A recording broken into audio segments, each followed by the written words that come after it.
Traitement contre le coronavirus. De nouvelles études montrent que l'hydroxychloroquine a surtout des effets indésirables. L'hydroxychloroquine, traitement qui a fait couler beaucoup d'encre, ne semble pas efficace contre le Covid-19, que ce soit chez des patients gravement ou plus légèrement atteints, selon deux études publiées vendredi. La première étude, menée par des chercheurs français, conclut que ce dérivé de l'antipaludéen chloroquine ne réduit pas significativement les risques d'admission en réanimation ni de décès chez les patients hospitalisés avec une pneumonie due au Covid-19. Selon la seconde étude, menée par une équipe chinoise, l'hydroxychloroquine ne permet pas d'éliminer le virus plus rapidement que des traitements standards chez des patients hospitalisés avec une forme légère ou modérée de Covid-19. En outre, les effets secondaires sont plus importants. Considérés dans leur ensemble, ces résultats ne plaident pas pour une utilisation de l'hydroxychloroquine comme un traitement de routine pour les patients atteints du Covid-19, estime dans un communiqué de presse la revue médicale britannique BMJ, qui publie les deux études. La première porte sur 181 patients adultes admis à l'hôpital avec une pneumonie due au Covid-19 qui nécessitait qu'on leur administre de l'oxygène. 84 de ces patients ont reçu de l'hydroxychloroquine quotidiennement moins de 2 jours après leur hospitalisation, contrairement aux 97 autres. Le fait de recevoir ou pas ce traitement n'a rien changé, que ce soit pour les transferts en réanimation. 76% des patients traités à l'hydroxychloroquine étaient en réanimation au bout du 21e jour, contre 75% dans l'autre groupe de patients, ou pour la mortalité, le taux de survie au 21e jour était respectivement de 89% et 91%. L'hydroxychloroquine a reçu une attention planétaire, comme traitement potentiel du Covid-19 après des résultats positifs de petites études. Cependant, les résultats de cette étude n'étayent pas son utilisation chez les patients admis à l'hôpital avec le Covid-19, qui nécessitent de l'oxygène, concluent les chercheurs de plusieurs hôpitaux de la région parisienne. La seconde étude portait sur 150 adultes hospitalisés en Chine, avec essentiellement des formes légères ou modérées de Covid-19. La moitié a reçu de l'hydroxychloroquine, l'autre non. Là encore, le fait de recevoir ou non ce traitement n'a rien changé sur l'élimination du virus par les patients au bout de 4 semaines.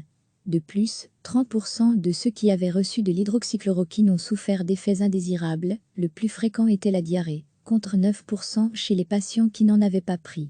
Utilisée pour traiter des maladies auto-immunes, le lupus et la polyarthrite rhumatoïde, l'hydroxychloroquine a de fervents partisans. Le controversé professeur français Didier Raoult promeut ainsi l'usage de ce médicament chez des patients en début de maladie, associé à un antibiotique, l'azithromycine. Le président américain Donald Trump a également régulièrement prôné son utilisation contre le coronavirus.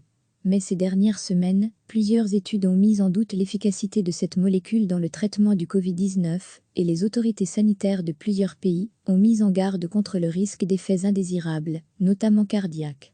Recevez chaque matin l'essentiel de l'actualité.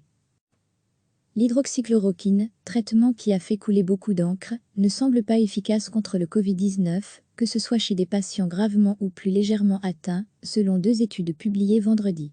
La première étude, menée par des chercheurs français, conclut que ce dérivé de l'antipaludéen chloroquine ne réduit pas significativement les risques d'admission en réanimation ni de décès chez les patients hospitalisés avec une pneumonie due au Covid-19.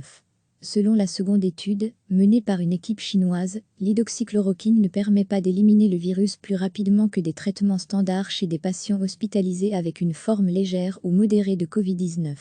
En outre, les effets secondaires sont plus importants. Considérés dans leur ensemble, ces résultats ne plaident pas pour une utilisation de l'hydroxychloroquine comme un traitement de routine pour les patients atteints du Covid-19, estime dans un communiqué de presse la revue médicale britannique BMJ, qui publie les deux études.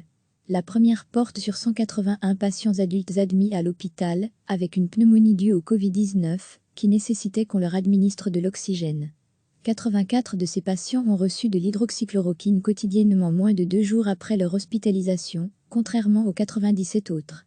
Le fait de recevoir ou pas ce traitement n'a rien changé, que ce soit pour les transferts en réanimation. 76% des patients traités à l'hydroxychloroquine étaient en réanimation au bout du 21e jour, contre 75% dans l'autre groupe de patients, ou pour la mortalité, le taux de survie au 21e jour était respectivement de 89% et 91%.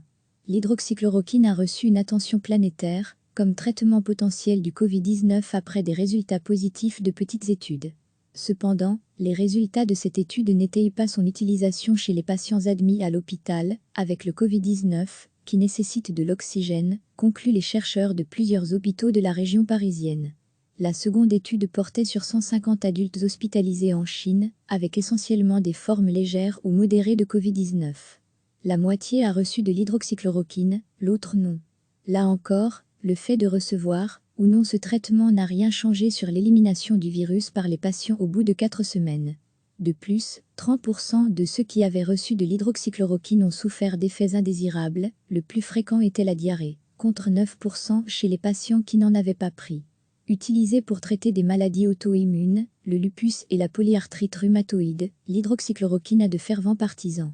Le controversé professeur français Didier Raoult promeut ainsi l'usage de ce médicament chez des patients en début de maladie, associé à un antibiotique, l'azithromycine. Le président américain Donald Trump a également régulièrement prôné son utilisation contre le coronavirus. Mais ces dernières semaines, plusieurs études ont mis en doute l'efficacité de cette molécule dans le traitement du Covid-19, et les autorités sanitaires de plusieurs pays ont mis en garde contre le risque d'effets indésirables, notamment cardiaques. Cliquez sur s'abonner pour recevoir les dernières nouvelles.